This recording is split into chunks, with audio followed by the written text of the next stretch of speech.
अस्सलाम वालेकुम जी। उम्मीद करती हूँ आप सब लोग खैरियत से होंगे और मैं भी बिल्कुल ठीक हूँ।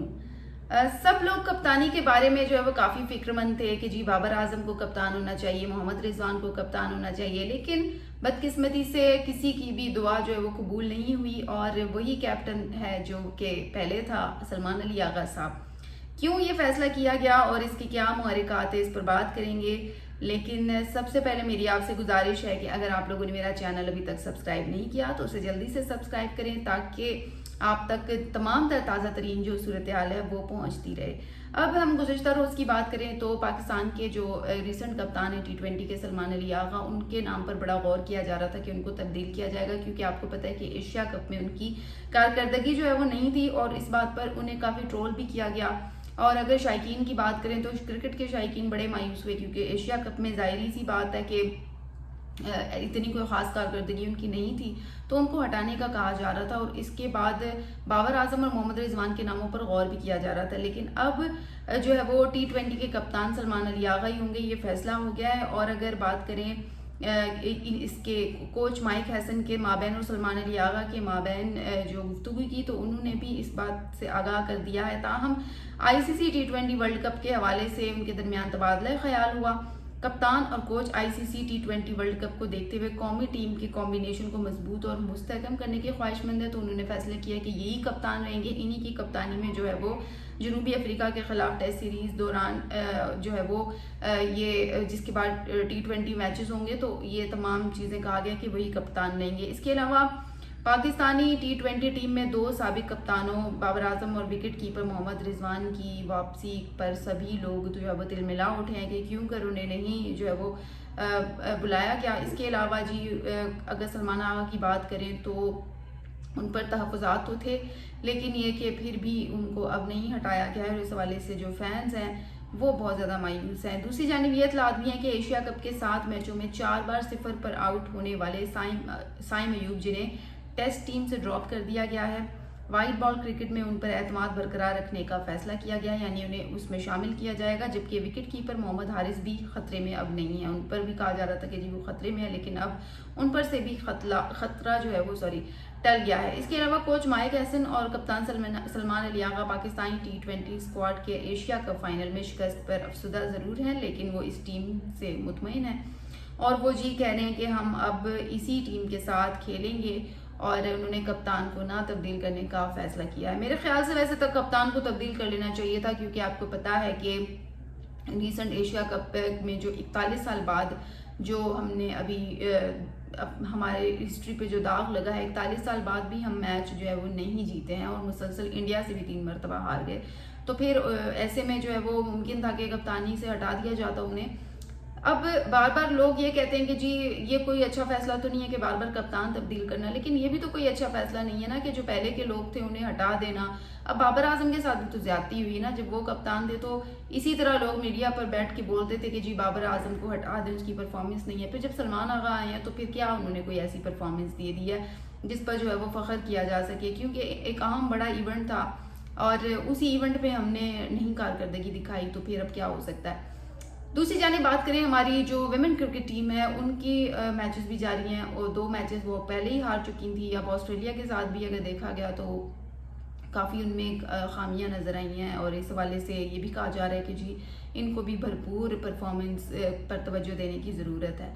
गुज़िश्ता व्लॉग में मैंने आपसे डिस्कस किया था कि चूँकि अफ़गानिस्तान और पाकिस्तान का फुटबॉल में मुकाबला होने वाला है इस्लामाबाद में, जो कि आज जो है वो शेड्यूल है, और गुज़िश्ता रोज़ की बात करें तो अफ़गानिस्तान की टीम को वीज़े ही जारी नहीं हुए थे और इस हवाले से जो है वो काफ़ी परेशानी का सबब भी बनी अफ़गानी टीम भी। और दूसरी जानिब अगर ज़ाहिर है पाकिस्तान का मैच शेड्यूल था तो इस हवाले से खासी जो है वो परेशानी का सामना करना पड़ा। फिर ये भी जवाब दिया गया कि जी अफ़गानिस्तान में चूँकि ब्लैक आउट था तो इस वजह से ये चीज़ नहीं हो सकी, बर वक्त वीज़ों का इजरा नहीं हो सका और इंटरनेट पर जो गुफ्तगू का सिलसिला था वो नहीं हो पा रहा था, तो इस वजह से ये तमाम चीज़ें हुई हैं। उस पर गुज़िश्ता रोज़ की बात करें तो चेयरमैन PCB मोहसिन नकवी ने फौरी तौर पर नोटिस लिया और उन्होंने कहा जी वीज़े जारी कर दिए जाएँ और मैच जो है वो नहीं रुक सकता है। फिर उन्होंने कहा कि अब वैसे तो 7 अक्टूबर तक हो जाना चाहिए था, आ जाना चाहिए था टीमों को पाकिस्तान, लेकिन वीज़ा डिले होने की वजह से ये चीज़ें नहीं हो सकी हैं। जबकि गुज़िश्ता रोज़ की अगर बात करें तो अफ़गानिस्तान की जो फुटबॉल टीम है उनके 10 ऑफिशियल्स और 3 फुटबॉलर को वीज़े जारी हुए थे। उन्हें काबुल में सिफारत खाने में बायोमेट्रिक कराने के बाद वीज़े जारी किए गए। ताहम अफगानिस्तान फुटबॉल टीम के अक्सर प्लेयर अफगानिस्तान से बाहर मुकीम हैं और उनको वीज़े जारी जो है वो नहीं हो सके हैं। जबकि अब देखना ये है कि क्या होता है। वैसे तो आज मैच शेड्यूल है और मुमकिन है कि वक्त के मुताबिक जो है वो दिन 2 बजे होगा। पीएसएल के हवाले से बड़ी दिलचस्प खबर यह है कि अगले सीजन में 2 इजाफी टीमों को शामिल करने का फैसला कर लिया गया है। अप्रैल मई में जो पीएसएल सीजन है उसके होने का इम्कान है और पाकिस्तान क्रिकेट बोर्ड ने आइंदा साल भी पाकिस्तान सुपर लीग रमजान के बाद यानी अप्रैल और मई में कराने का फैसला किया है। 2 इजाफी टीमों के साथ पीएसएल 11 इंडियन प्रीमियर लीग के साथ ही होगी, ये फैसला किया गया। यानी इंडिया में आईपीएल होगी तो पाकिस्तान में पीएसएल सीजन होगा। पीएसएल फ्रेंचाइज और पीसीबी के दरमियान बहुत सारे मामलात भी हल तलब हैं और अभी तक बाज़ाब्ता ऐसी मीटिंग नहीं हुई जिसमें अगले पीएसएल पर बातचीत हो, लेकिन ये ज़रूर कहा गया है कि जी 2 टीमों को शामिल कर लिया जाएगा। ताहम अगले साल के शुरू में T20 वर्ल्ड कप की वजह से पीएसएल फरवरी मार्च में कराना मुमकिन भी नहीं है। अगर हम पिछले सीजन्स को देखें तो मार्च में अमूमन या फरवरी में हो जाया करता था, फरवरी में शुरू होता था तो मार्च तक चलता था, लेकिन इस मरतबा उन्होंने कहा है कि जी वर्ल्ड कप है तो मुमकिन नहीं है इस तरह कराना। फिर इसके अलावा पाकिस्तान और ऑस्ट्रेलिया के दरमियान 3 T20 मैचेस की सीरीज भी होगी, जिसके बाद पाकिस्तान और बांग्लादेश के दरमियान 2 टेस्ट मैचेस की सीरीज है। फिर T20 वर्ल्ड कप और पीएसएल के बाद पाकिस्तान और ऑस्ट्रेलिया के दरमियान 3 वनडे इंटरनेशनल की सीरीज होगी। बांग्लादेश की टेस्ट सीरीज के बाद वाइट बॉल सीरीज भी मई के बाद होगी।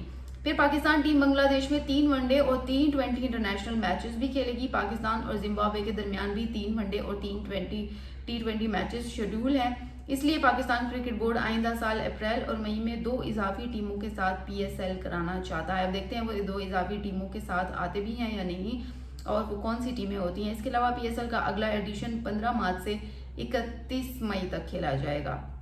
इसलिए इस बार भी इम्कान है कि दोनों बड़ी लीग्स के मैचेस की तारीखों में टकराव हो और बहुत से इंटरनेशनल खिलाड़ी दोनों में से किसी एक इवेंट का इंतखाब करें, क्योंकि जाहिर सी बात है क्लैश आ जाता है जब, तो फिर चीज़ें तो होती हैं। और अब अगर आखिर में मैं बात करना चाहूँगी जो होने वाला है टेस्ट जनूबी अफ्रीका के साथ, उसके लिए जनूबी अफ्रीका की टीम जो है वो पाकिस्तान पहुंच चुकी है। लाहौर में उन्होंने जो परवाज़ थी कंप्लीट हुई लाहौर के शहर में।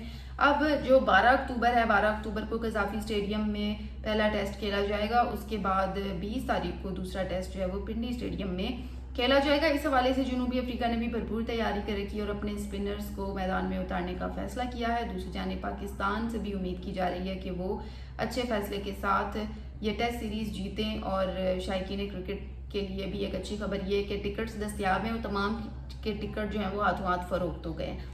इसी के साथ ही मुझे दे इजाज़त, इंशाल्लाह कल आप लोगों से फिर बात होगी। तब तक के लिए अल्लाह हाफिज़।